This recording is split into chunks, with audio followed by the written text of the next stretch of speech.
So my first step is going to be to analyze what's going on here. So I'm going to look for some keywords. I noticed that they said down here dried cherries were C. So I'm going to, wherever it talks about cherries, I'm going to replace that with the letter C.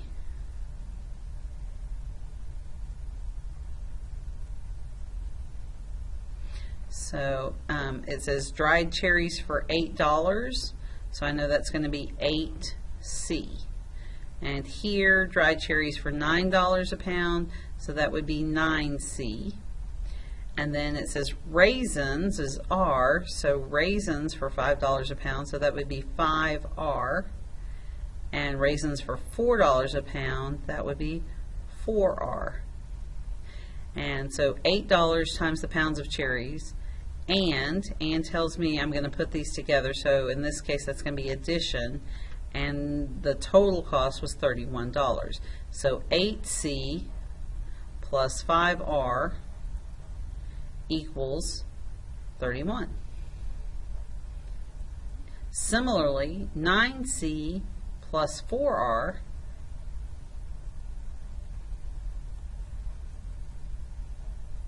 would equal $30. So write a system of equations. System of equations is two equations with the same variables. So we have accomplished that. Okay, let's go on down to number 2. What is the solution to this system of equations? Now I have some choices on this. I could use substitution or elimination or graphing, but I'm awful partial to our graphing calculator, where if we're in Scratchpad and we press menu 3, it gives us the option of numerical solve or solve a system of linear equations, which is what we're doing. Okay, we have 2 equations, and let's look back. What were my variables? Oh, they were x and y, so that's good. Okay, so I say okay, and then I just type my equations there. So that first equation was 8x plus 3y equals -9.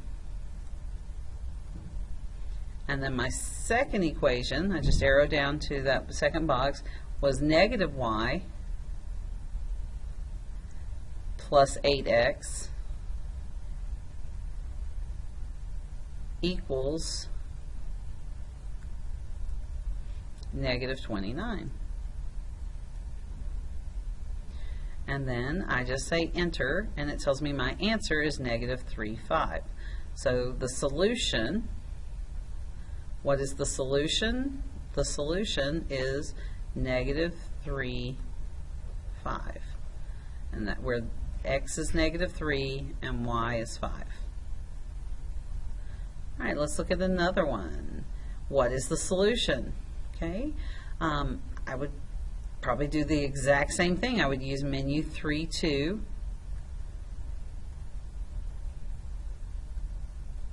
and type in my 2 equations to get that solution. Okay, so go back to my calculator, menu 3-2. I still have 2 equations and my variables are still x and y, so I say okay. And then this equation is y equals 1/2 x, so y equals 1/2 x plus 2. And my second equation is y equals 3x minus 3. Hit enter, and my answer is 2, 3. So my solution is 2, 3.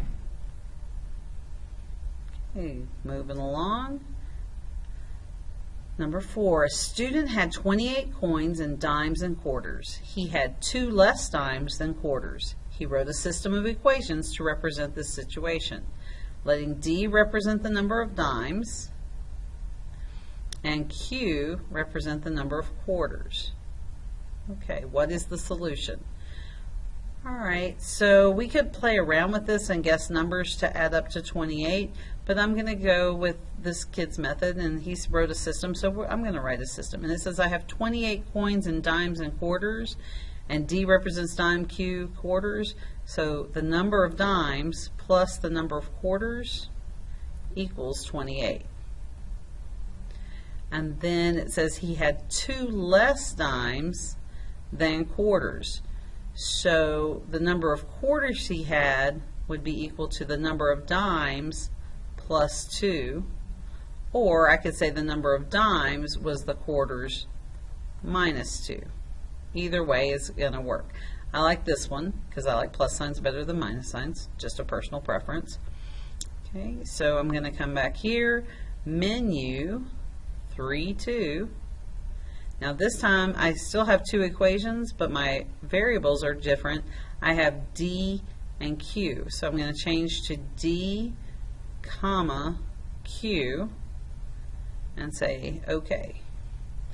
All right, so my first equation was D plus Q equals 28, so D plus Q equals 28. And then my second equation was Q equals D plus 2. Q equals D plus 2. And I hit enter, and my answer is 1315. Okay, so if I come back to my paper now, and I just write this, 1315, that's a little confusing because dimes and quarters aren't independent and dependent. They, dimes don't depend on the quarters and so on. So what I would be more likely that when I'm asked the solution for this is I have 13 dimes and I have 15 quarters. And I would write it like that. Okay, and the way I know that this is dimes and this is quarters is if we go back to our calculator right here, DQ, so dimes quarters, so dimes quarters. Okay, moving right along to question number 5. Again, what is the solution for this system of linear equations? Again, I'm just going to use my calculator and use the menu 3, 2.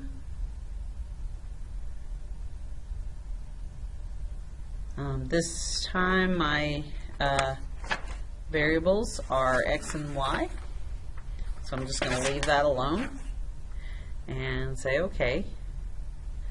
And then I'm going to type my 2 equations. Negative 2x minus y equals negative 5. Second equation, y equals 1/3 x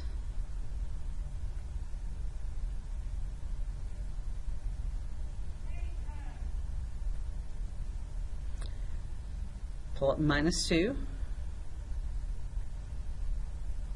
I hit enter, and my answer is 3, negative 1. Since this is written in x and y form, I just simply put 3, negative 1. Did I get that right?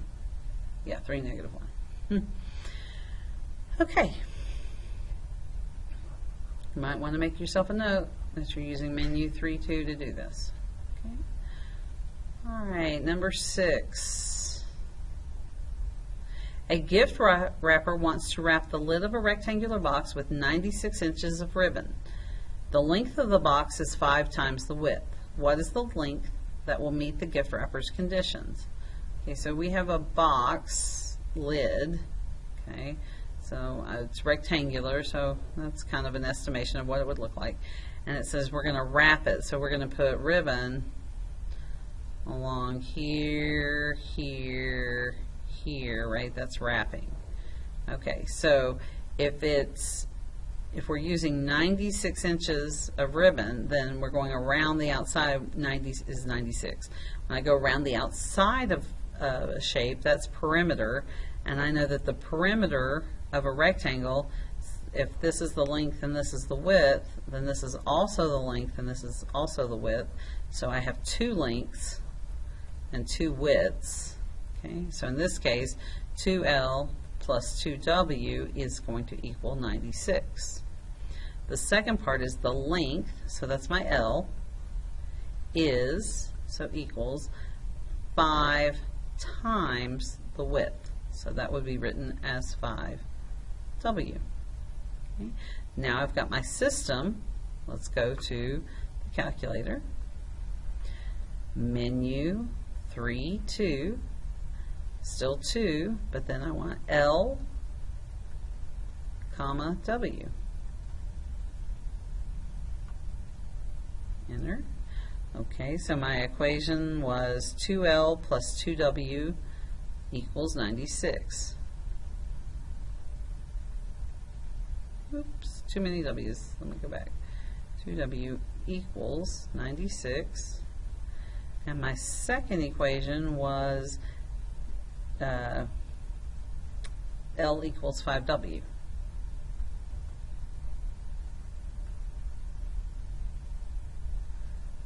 So I hit enter, and it tells me L is 40, W is 8. Go back to my question. My question was, what is the length?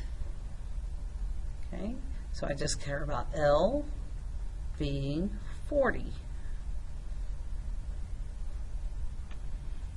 All right, number 7. What inequality best describes the graph shown below? Okay, so a couple of pieces here that I have to pull together. One, I need the equation of this dashed line. Second, I need to decide what inequality symbol would be represented by a dashed and then shading below the line. Okay, so I know that y's, right, are coming down this way, so that's less than the line itself. So now I got to figure out, well, what's the equation of this line? Okay.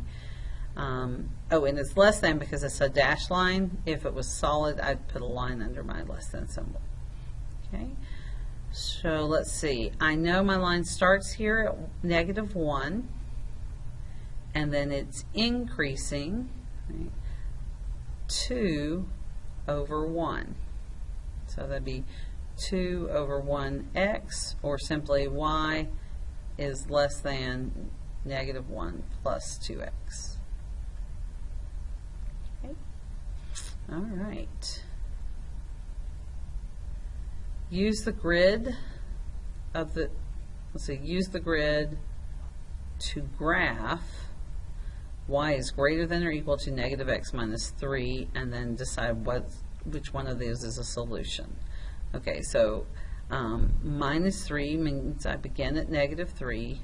A -1 slope, okay, means I'm decreasing 1 over 1. So my line's doing this. Okay, I could also reverse that and go up and over so that my line continues.